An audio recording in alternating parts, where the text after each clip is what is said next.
Hi, and welcome back to my RimWorld Beginner's Guide series, where I'm running through setup, early game, just a bunch of tips and tricks on RimWorld.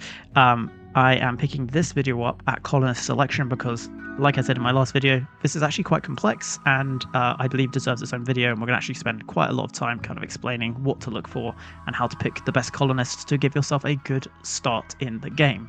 So if you want to go back and look at the previous video I did on the setup to this point, I believe there'll be an eye in the top right corner of the screen. I'll also link it in the description below. It'll also be part of the playlist. You can also just find it on my channel in general.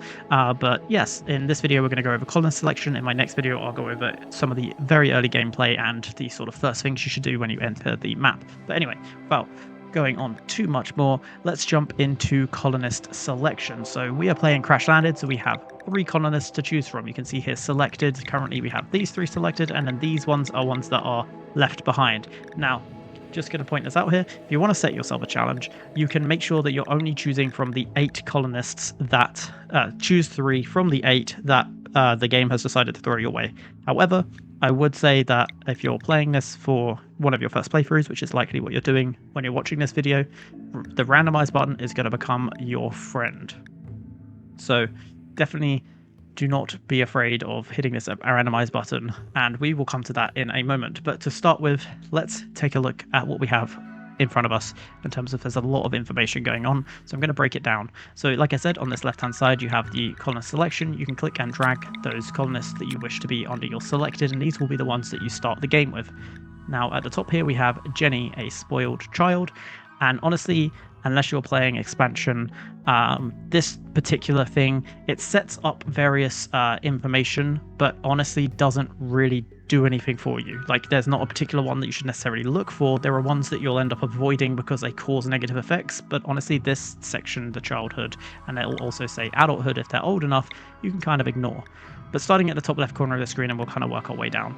We have their name. This name in the middle, Jenny, is the one that will appear at the top of the screen when you're viewing your colonists, and essentially be what you call them when you're doing it. So if you want to, you can edit this into whatever you want. You can also edit their first and last name, and if they don't have a middle name, it will automatically select their first name. And so you can see there, if I want to give them a nickname, I actually have to start typing, and there you go. So this is Jenny. You can then see that she is a female. She is aged 18 and has a chronological age of 942. This is one of the more extreme examples. Honestly, you can ignore the chronological age. The main one that matters is the biological age, and aging does matter in this game. When you get old colonists, they have a chance of developing various old age ailments like bad backs and frailness. They can even die from old age. But just to point out, time in the game does go relatively slowly in terms of, if you have an old colonist, it may take a long time before anything bad happens. So just something to be aware of, but not necessarily a deal breaker when it comes to choosing a colonist. Next, we have this childhood adulthood section, which I briefly touched upon.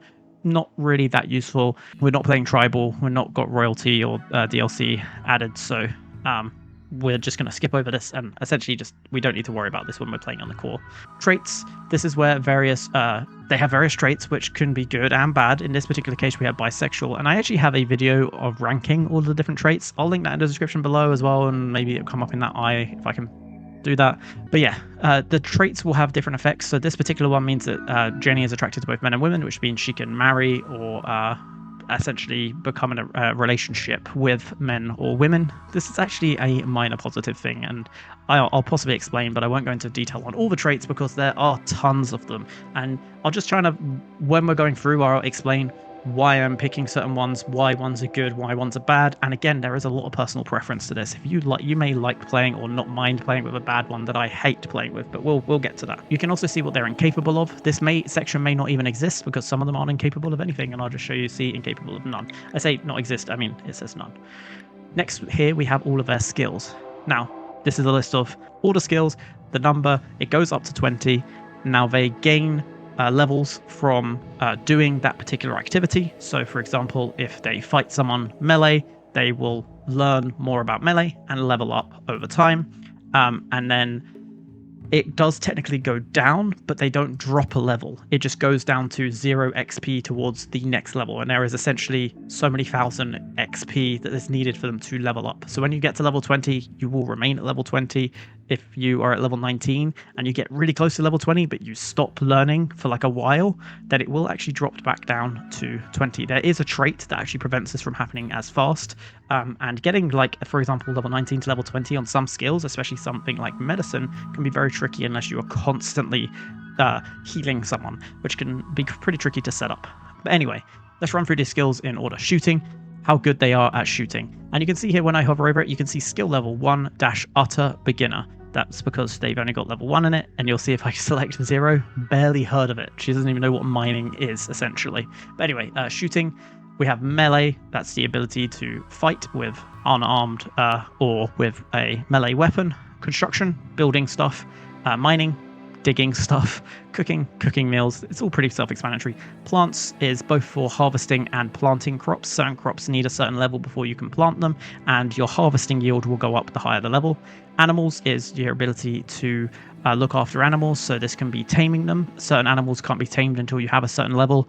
This is also looking after them, so again, milking, making sure that they aren't escaping, and training animals. Again, higher level, the better you will be at all of that. Crafting is crafting anything from turning stone into stone blocks, which are used for a building material, which is like very low level. In fact, you can do that at level 0 crafting, up to things like making components, advanced components, weaponry, that sort of stuff.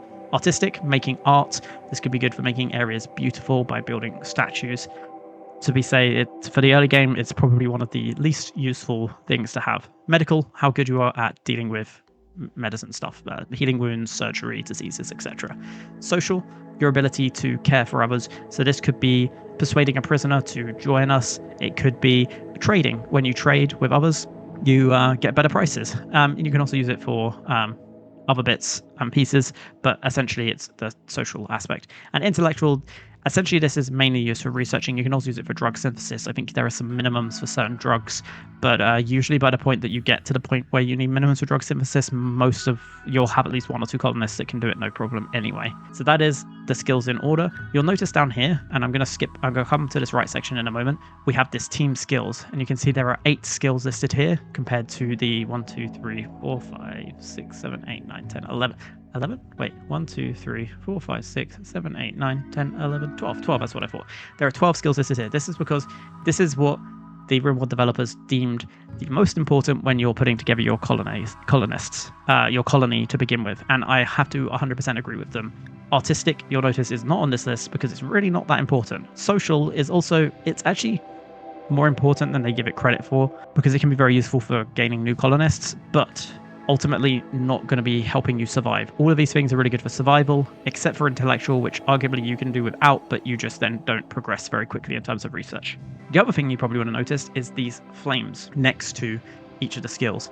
Now you'll see that this person has double flames on all of these skills, and you'll notice there is actually a single flame. This is called passions, so this is a burning passion, and then a single one is just called a passion.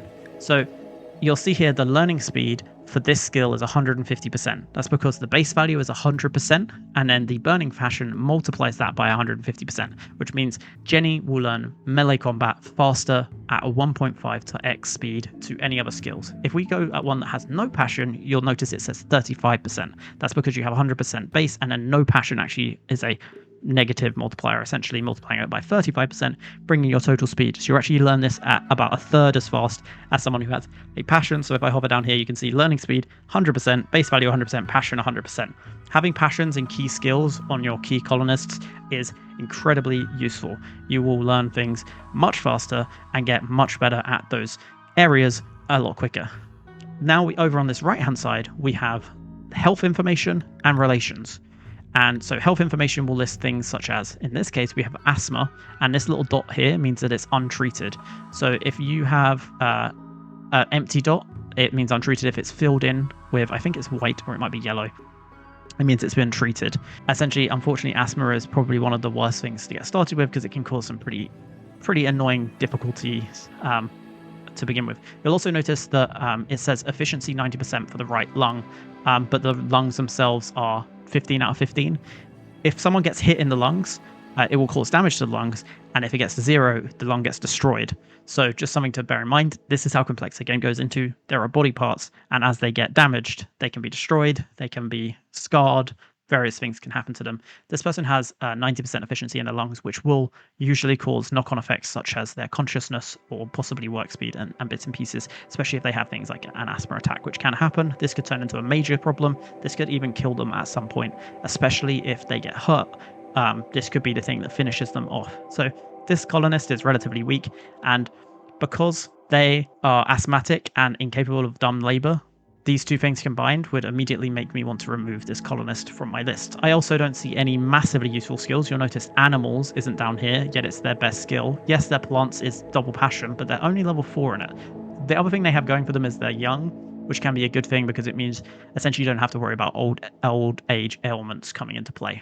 But this particular one, I'm going to remove, and to begin with, what I'll do is I'll run through all 8 of the colonists, and then I'll start using randomize if I really don't like anything that I've been left with. So we're going to remove Jenny to the bottom, not my favorite. Next we have Carri, or Carri, whatever. We'll call him Carri. Carri is a male, and he is age 77, and you can see that he's got hearing loss in his right and left ear, and this is most likely due to old age, and you can see that that means his hearing is 50% efficiency.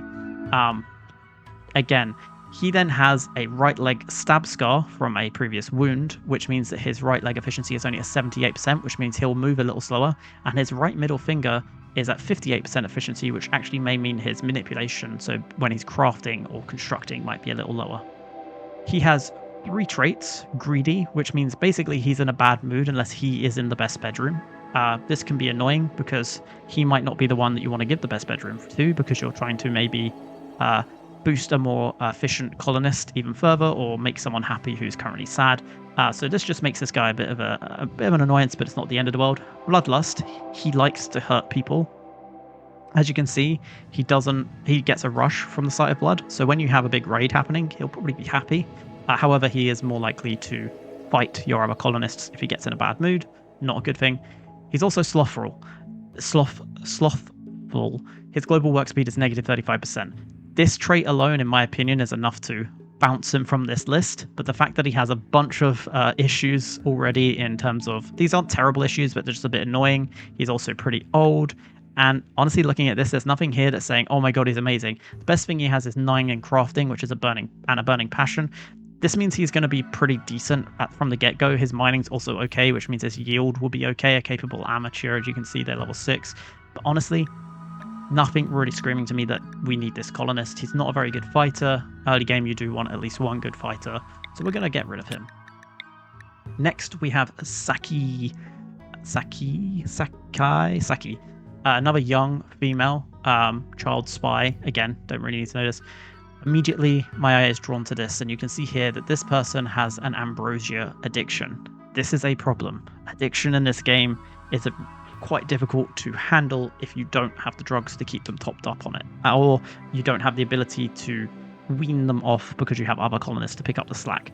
This immediately for me would probably mean that I would drop them. Now, they do have 17 ambrosia and some duster, so this is the possessions. Some of them will come with additional possessions, so this one, because they're addicted to ambrosia, they're actually carrying some. This will keep them going for a bit, but if you don't get the ability to buy or an ambrosia sprout happen before this runs out, they will run out of ambrosia at some point, and they will get very upset to the point that they may pass out from their addiction, causing like withdrawal symptoms. They will have tantrums. They will basically become useless for quite a while until they eventually no longer become addicted to it.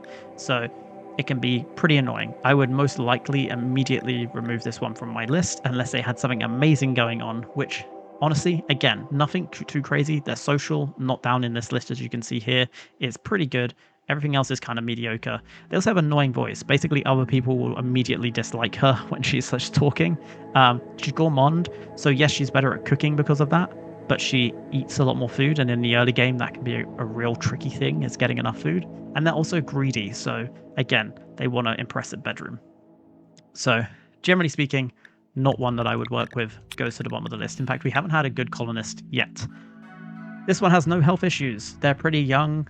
The downside is they are incapable of violence. They are unwilling to shoot or melee. Now, if this colonist was really good at something, you might consider this even in the early game. However, again, none of these things are breaking the level 10 barrier. None of them, there's not very many burning passions. And yes, she's got plants and intellectual, so she's not the worst. If this was a colonist that joined me at a slightly later point, I'd accept her. But because she's one of our first colonists, I am actually not going to.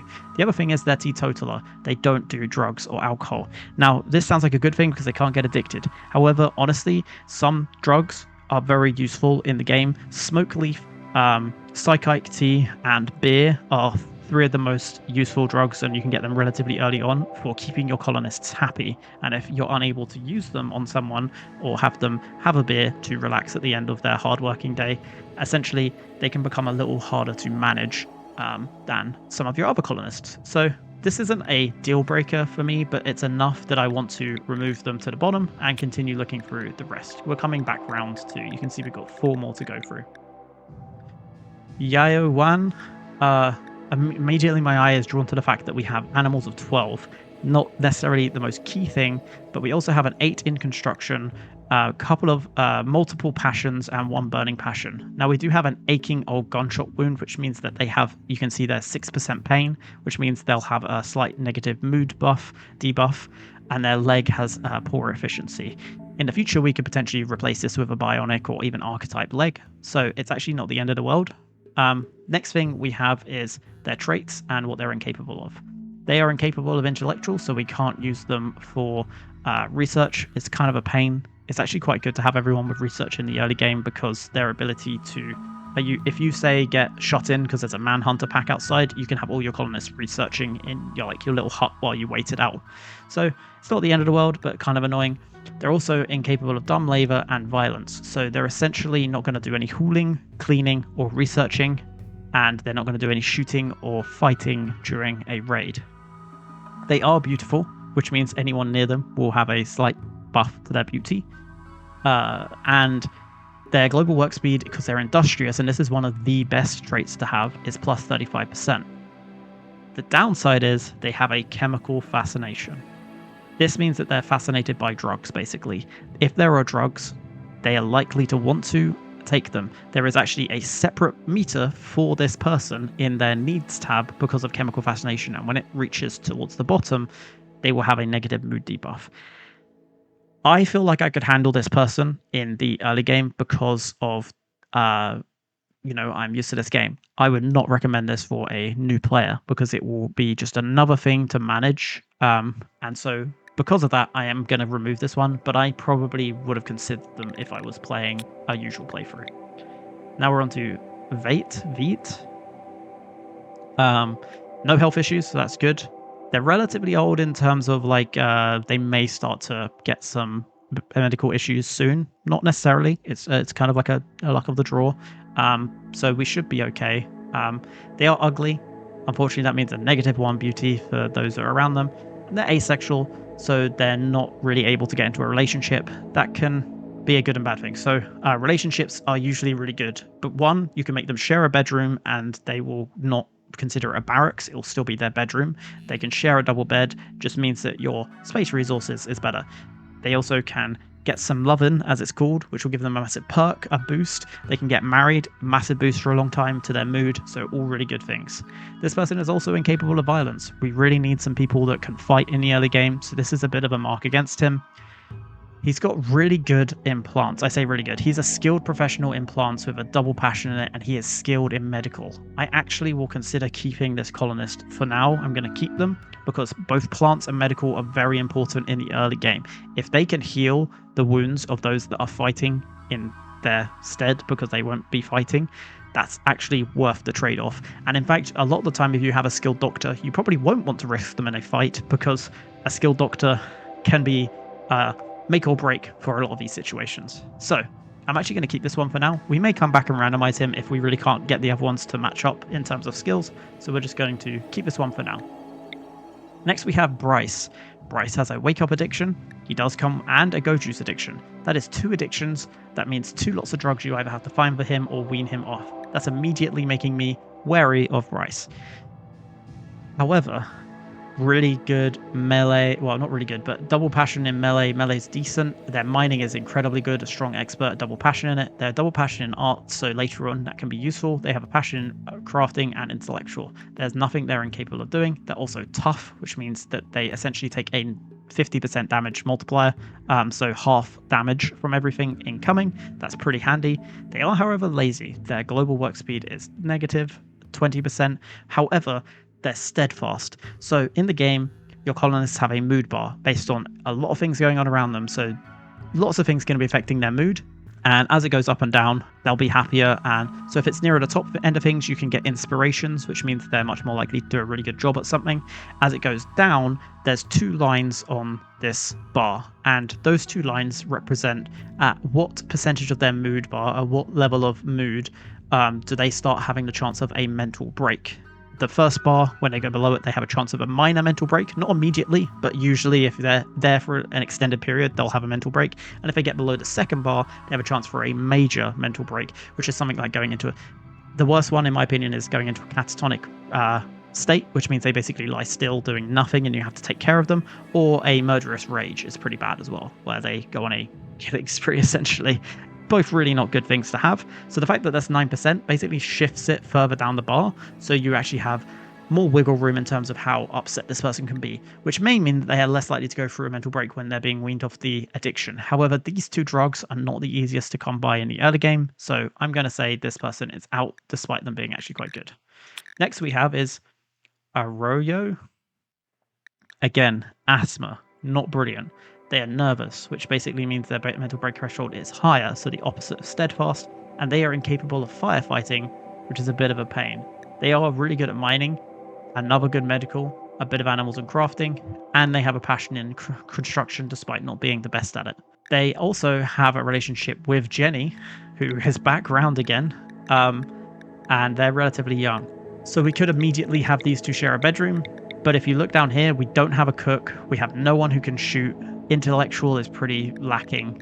Honestly, I do not like these 3.